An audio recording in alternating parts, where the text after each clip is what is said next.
அங்கே அண்டமெல்லாம் கேடு கேடுங்க செய்தார் தன்னானே நானே நன்னா தனம் தானே நன்னானே தனம் தானே நானே நன்னா தனம் தானே நன்னானா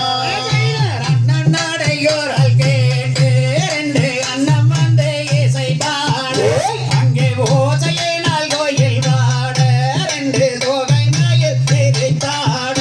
செய்தார் தன்னானே நானே நன்னா தனம் தானே நன்னானே தனம் தானே